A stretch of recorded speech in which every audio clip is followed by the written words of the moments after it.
সুপ্রিয় দর্শক, স্বাগতম জানাচ্ছি আজকের আন্তর্জাতিক সংবাদে। বিশ্বজুড়ে চলছে ভয়াবহ যুদ্ধের দামামা, তাই আমাদের হাতে চলে এসেছে দুর্দান্ত গুরুত্বপূর্ণ সংবাদ। প্রথমে জানিয়ে দেব তুরস্কের সঙ্গে উত্তেজনা। সাইপ্রাসকে S-300-এর চেয়েও ভয়ঙ্কর বারাক MX দিল ইসরায়েল। তারপর জানিয়ে দেব নেতানিয়াহুকে কড়া হুঁশিয়ারি দিল কাতার। এখন জানিয়ে দেব ইসরায়েলের কাছে নতি স্বীকার করল সিরিয়া। এবং সর্বশেষ জানিয়ে দেব ট্রাম্পের ল্যাসে-ফেয়ার অবস্থানই নেতানিয়াহুকে বেপরোয়া করছে।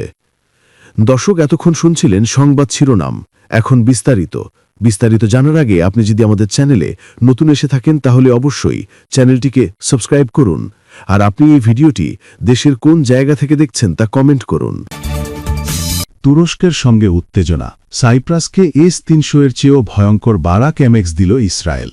সাইপ্রাসে গত সপ্তাহে উন্নত মানের বিমান প্রতিরক্ষা ব্যবস্থা সরবরাহ করেছে ইসরায়েল।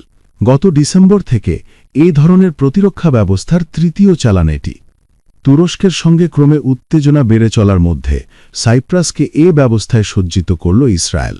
বিষয়টির সঙ্গে পরিচিত একাধিক সূত্র মিডল ইস্ট আইকে তথ্য নিশ্চিত করেছে। গত বৃহস্পতিবার প্রকাশিত এক ভিডিওতে দেখা যায় লিমাসলের বন্দর দিয়ে একটি ট্রাক বারাক MX ব্যবস্থার বিভিন্ন যন্ত্রাংশ নিয়ে যাচ্ছে। এই আকাশ প্রতিরক্ষা ব্যবস্থা 150 কিলোমিটার দূর পর্যন্ত লক্ষ্যবস্তুতে আঘাত হানতে সক্ষম। সাইপ্রাসের সংবাদ মাধ্যম রিপোর্টার জানিয়েছে বারাক MX ব্যবস্থার সরবরাহ এখন সম্পন্ন হয়েছে। চলতি বছরই এটি আকাশ প্রতিরক্ষা কার্যক্রমে যুক্ত হওয়ার কথা রয়েছে। এই সরবরাহের আগে গত জুলাইয়ে ইসরায়েল এরোস্পেস ইন্ডাস্ট্রিজের বহির্সম্পর্ক বিভাগের সাবেক ভাইস প্রেসিডেন্ট শাইগাল একটি নিবন্ধে লিখেছিলেন, ইসরায়েলের উচিত সাইপ্রাস নীতি পুনর্বিবেচনা করা এবং সামরিক পরিকল্পনা তৈরি করা, যাতে এই দ্বীপের উত্তরাঞ্চলকে তুর্কি বাহিনীর নিয়ন্ত্রণ থেকে মুক্ত করা যায়। বারাক MX তৈরি করেছে ইসরায়েলি সংস্থাটি। গাল লিখেছিলেন, ইসরায়েলকে গ্রিস ও সাইপ্রাসের সঙ্গে সমন্বয় করে এই দ্বীপের উত্তর অংশ মুক্ত করার বিকল্প পরিকল্পনা করতে হবে। এতে তুরস্কের পুনরায় সেনা পাঠানোর পথ বন্ধ হবে। উত্তর সাইপ্রাসের বিমান প্রতিরক্ষা ব্যবস্থা ধ্বংস হবে, গোয়েন্দা ও কমান্ড সেন্টারগুলো গুড়িয়ে যাবে এবং শেষ পর্যন্ত তুর্কি বাহিনী সরে যাবে। এর মাধ্যমে সাইপ্রাসের আন্তর্জাতিক স্বীকৃত সার্বভৌমত্ব ফিরিয়ে আনা সম্ভব হবে।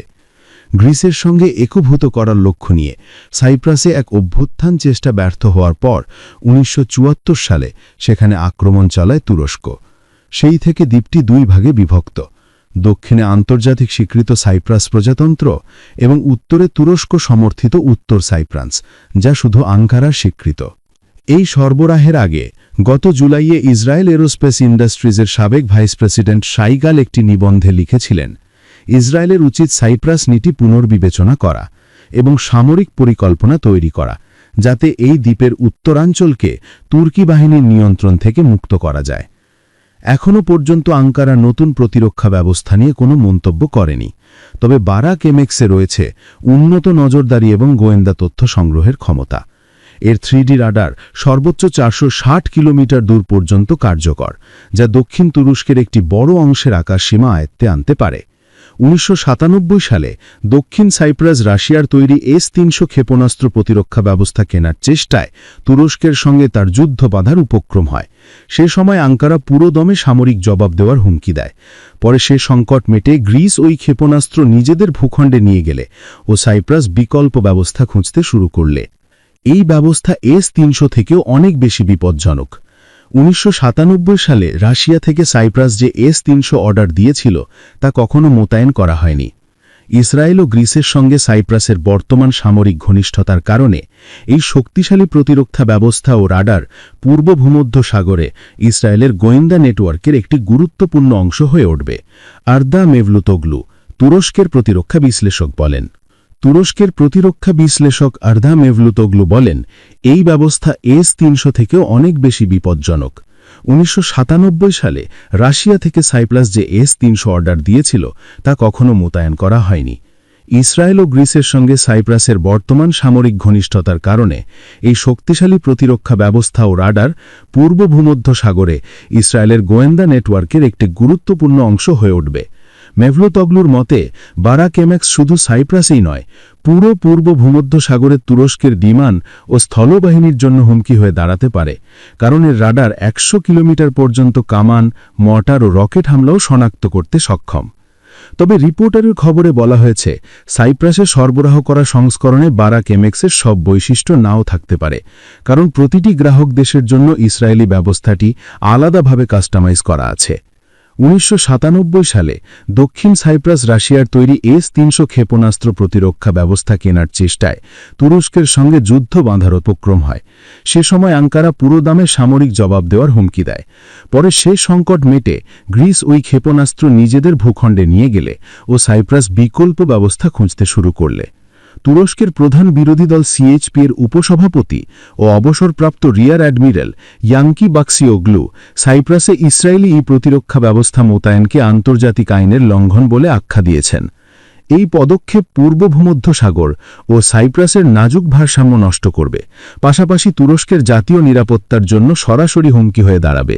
ইয়াঙ্কি বাক্সিওগ্লু তুরস্কের প্রধান বিরোধী দল সিএইচপি এর উপসভাপতি। অন্যদিকে সাইপ্রাসের প্রতিরক্ষামন্ত্রী ভাসিলিস পালমাস গতকাল মঙ্গলবার এই সরঞ্জাম কেনার পক্ষে সাফাই দেন। তিনি বলেন, তুরস্ক এখনও দ্বীপটি দখল করেছে, তাই তার সরকারের দায়িত্ব হল বিশ্বাসযোগ্য প্রতিরোধ ক্ষমতা গড়ে তোলা। বারাক এমএক্স কেনা ইসরায়েলের সঙ্গে কোনো দেশরক্ষা চুক্তির অংশ কিনা এমন প্রশ্নে পালমাস বলেন, সাইপ্রাসের অস্ত্র কেনা সম্পূর্ণ সার্বভৌম বিষয়। তিনি আরও বলেন, ইসরায়েল ও তুরস্কের মধ্যে কোনো সংঘর্ষ আমাদের উদ্বেগের বিষয় নয়। আমরা শুধু আমাদের অঞ্চলের ভূরাজনৈতিক পরিস্থিতি পর্যবেক্ষণ করি। আমাদের মূল দায়িত্ব শুধু নিজেদের সুরক্ষা দেওয়া। তুরস্কের নিরাপত্তা সংশ্লিষ্ট সূত্র তাদের দেশের মাধ্যমকে জানিয়েছে, বারাক এমএক্স এখন পরীক্ষার পর্যায়ে আছে। পাফোস বিমান ঘাঁটিতে ব্যবস্থাটির পরীক্ষা চলছে। এখনও এটি পূর্ণ কার্যক্রমে যুক্ত হয়নি। সূত্রগুলি জানিয়েছে, ইসরায়েলের পরবর্তী চালানগুলিও নিবিড়ভাবে পর্যবেক্ষণ করছে তুরস্ক।